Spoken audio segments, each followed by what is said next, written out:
الماء روح الحياة ومنهل الكائنات يهمي ثمينا نفيسا من مزنه المطرات. بسم الله الرحمن الرحیم. السلام علیکم ورحمت الله وبرکاتہ. قدرمنو کتونکو موږ نن ورځ د پکتیا ولایت ګرد سیړې ولسوالي په خاخیل کلي کې یو او دلته الحمدلله د یو ضرورتمند کلي او جومات ته اوبو ته اشد ضرورت و دغه د لویه ساه ګټې اخیستنې ته وسپارله. بهترینه صدقه د اوبو صدقه ده. الله دې دغه احمد الله خطیب ورور دغه صدقه جاریه قبوله کړي. جزاک الله خیر. ومنهل الكائنات يهمي ثمينا نفيسا من مزنه المطرات.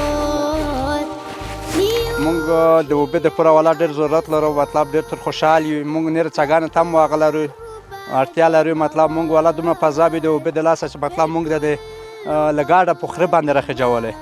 مونږ مطلب دغه بنسټ نه مونږ ډېره همکاري کوي. مطلب ډېره مننه ترې کوي چې مطلب مونږ دپاره مطلب نرې څاګانې کار وکړي. مطلب مونږ ته نر کارونه په مخ بېځي. موږ د دغه خلکو نه ډېره مننه.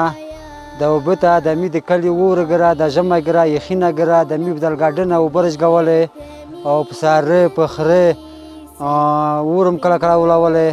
اوس موږ ماشاءالله دغه مسنه ډېره خوشحال یو چې موږ ته دا نه د همکاري کوي.